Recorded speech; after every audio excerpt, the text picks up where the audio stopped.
যতই করো হামলা, যতই করো হামলা,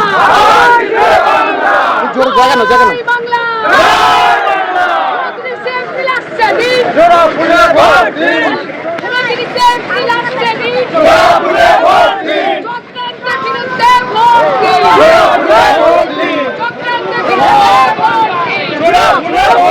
বহিরাগতদের বিরুদ্ধে বহিরাগতদের বিরুদ্ধে জয় বাংলা, জয় বাংলা, জয়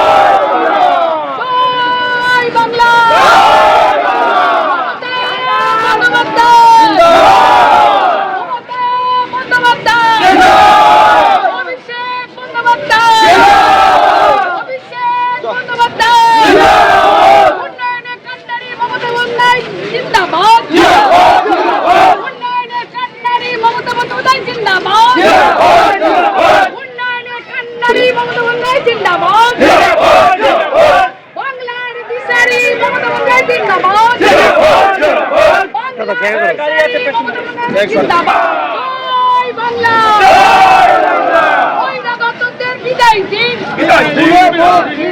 বহিরাগতদের বিদায় দিন, বহিরাগতদের বিদায় দিন, চক্রান্ত রুখে দিন, চক্রান্ত রুখে দিন, চক্রান্ত রুখে দিন, চক্রান্ত রুখে দিন, বহিরাগতদের বিরুদ্ধে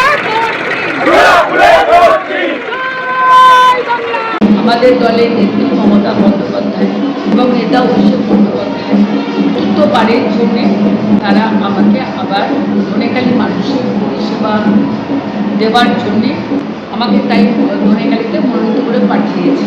আমি বিগত 15 বছর যেভাবে ধনেখালিবাসীর পাশে থেকে কাজ করেছি, আগামী দিনও এইভাবে ধনেখালিবাসী পাশে থেকে তাদের সহযোগিতা নিয়ে আমি ধনেখালিতে কাজ করব এবং আমার দল কাজ করব। নির্বাচন কমিশন সে তো করেনি, নির্বাচন কমিশন আমাদের গ্রামে থেকে পুতুল নাচ করে, নিচে নাচে না, পুতুলকে কন্ট্রোল করে, পুতুলকে নাচানো হয়। নির্বাচন কমিশন তো সেই রকম বিজেপি কেন্দ্র থেকে তাদের নাচাচ্ছে, আর নির্বাচন কমিশন সেইভাবে নাচছে। তবে এসআইআর করে আজকে সারা বাংলার যে মানুষ, বাংলার জনগণ যে প্রতিফলন ইভিএমে দেবে সেটা বিজেপি বুঝতে পেরে গেছে। তাই আবার নির্বাচন কমিশনকে দিয়ে দেখছে কিভাবে সারা বাংলায় এই ভোটকে কেন্দ্র করে হাইকোর্ট বলেছে যে কি কারণে মানুষকে কেন হ্যারাসমেন্ট করা হচ্ছে। 800 জন যারা নির্বাচন করে, যাদের নামে কোনো কমপ্লেন নেই, কোনো দলের ভোট ম্যানেজার তো থাকবেই, যে কোনো দলে দেখতে হবে সেই ভোট ম্যানেজার ক্রিমিনাল কি ক্রিমিনাল। তারা যারা ভোট করে তাদের ব্যাকগ্রাউন্ড কিচ্ছু ছিল না, তারা জিডি পর্যন্ত তাদের নামে থানায় নেই, তাদেরও নামে নির্বাচন কমিশন ইয়ে করেছে অ্যারেস্ট করার জন্য। আজকে সেই 800 জনকে যেভাবে স্টে অর্ডার দিয়ে সে তো নির্বাচন কমিশনকে ফটাফট একবার সুপ্রিম কোর্ট থাপ্পড় দিচ্ছে, একবার হাইকোর্ট থাপ্পড় দিচ্ছে। যে সুপ্রিম কোর্ট থাপড় দিচ্ছে, অবশ্যই পড়বে, অবশ্যই পড়বে। যারা বলেছিল রোহিঙ্গা অনুপ্রবেশকারীর নাম বাদ যাবে, আমি তো ধনেখালিতে থাকি, ধনেখালি আদিবাসীরা অনুপ্রবেশকারী, ধনেখালি এসসিরা অনুপ্রবেশকারী, ধনেখালি জেনারেল কাস্টরা অনুপ্রবেশকারী, তাদেরও আজকে 5,000-এর উপর তাদের নাম বাদ আছে। তারা তো কেউ অনুপ্রবেশ করবে, ধনেখালিতে মুসলিমরা অনুপ্রবেশকারী, এখানে তো কেউ অনুপ্রবেশকারী নেই, কেউ রোহিঙ্গা নেই। আমার এখানে তো এত নাম বাদ আছে। যারা হিন্দুর জন্য চোখে জল বেরোচ্ছে, সেই হিন্দুদের নামে 63% নাম কেটে গেছে, আর সব থেকে মহিলাদের নাম বেশি কেটেছে। তাই বিজেপি আগামী দিনে মানুষ, জনগণ যে রায় দেবে অবাক হয়ে যাবে সেই রায়। যেভাবে তৃণমূল কংগ্রেসে 19 বছরে যে কথাগুলো বলছে, তো হচ্ছে ওরা তো, আমি দেখলাম নির্বাচনী ইস্তাহারে কটা নির্বাচনী ইস্তাহার দিয়েছে।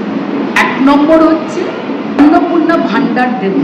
আমি তো সব জায়গায় বলছি বিজেপির দেয়ালে লিখে দিতে, যেখানে প্রার্থীর নাম লিখছে, যেখানে বিজেপির দেয়াল লিখছে, সেখানে লিখে দিক না রাজস্থানের মহিলাদের কত টাকা দেয়, সেখানে লিখে দিক দিল্লিতে 25 সালে 2,500 টাকা দেবো বলেছিল, ক টাকা দেয়, সেখানে লিখে দিক উত্তরপ্রদেশ কত টাকা দেয়, সেখানে লিখে দিক উড়িষ্যার নির্বাচনের আগে অন্নপূর্ণা ভান্ডার দেবো বলেছিল, কত টাকা দেয়, কিছুই দেয় না।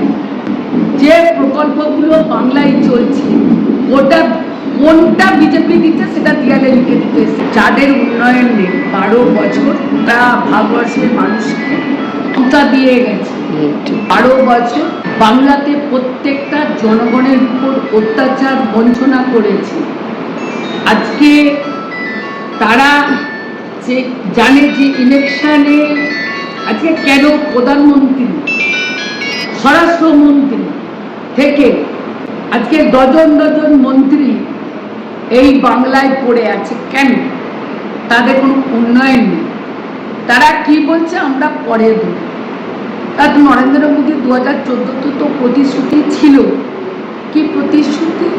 যে বিদেশে যাদের কালো টাকা আছে ফেরত এনে ভারতবর্ষের নাগরিকদের অ্যাকাউন্টে 15 লাখ করে টাকা দেব। কি বলেছিল? যে 0 ব্যালেন্স অ্যাকাউন্ট খুলবে। আবার সে মানুষ লাইন দিয়ে অ্যাকাউন্ট খুলেছে। 12 বছরে 15 লাখ তো দূরের কথা, 15 টাকা ঢুকেছে। এটা তো বিজেপির প্রতিশ্রুতি ছিল 2014। তারা বাংলায় বলছে 1 কোটি চাকরি দেবো। বাংলায় কেন বলতে হচ্ছে? দিল্লিতে তো 12 বছর ছিল, 14 সালে নির্বাচনী প্রতিশ্রুতি ছিল বছরে 2 কোটি চাকরি দেবো। তাহলে 12 বছরে কত চাকরি হতো? 24 কোটি চাকরি হতো। সেটা দিয়েছে। উল্টে আজকে এয়ারপোর্ট বিক্রি করেছে, পোর্ট বিক্রি করেছে, রেল বিক্রি করেছে, ব্যাংক বিক্রি করেছে। আজকে ভারতবর্ষটাকে বিক্রি করে দিচ্ছে। এদের কথা বাংলার মানুষ বুঝে গেছে, বাংলার মানুষ জানে এরা ধাপ্পাবাজের দল।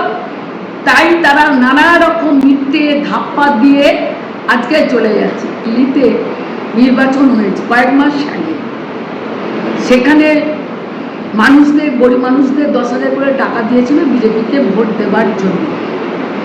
সেই গরিব মানুষগুলো বিজেপিকে ভোট দিয়েছিল, ভাজপাকে ভোট দিয়েছিল।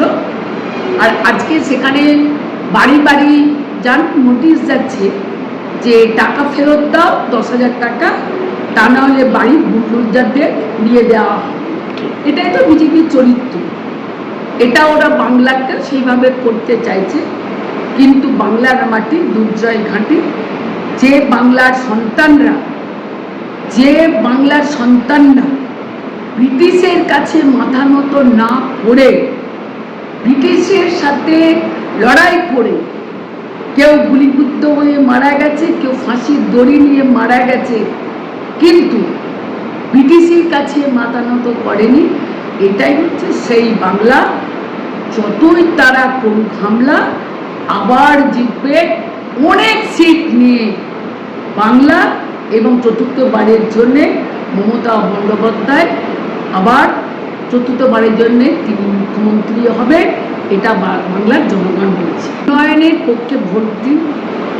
যারা বাঙালিকে, বাঙালরা এবং বাঙালির উপর অত্যাচার করছে, তাদেরকে এমনভাবে ভোট দেবে তার সেই বহিরাগতরা যেন বাংলায় ঢোকার আর সাহস না হয়।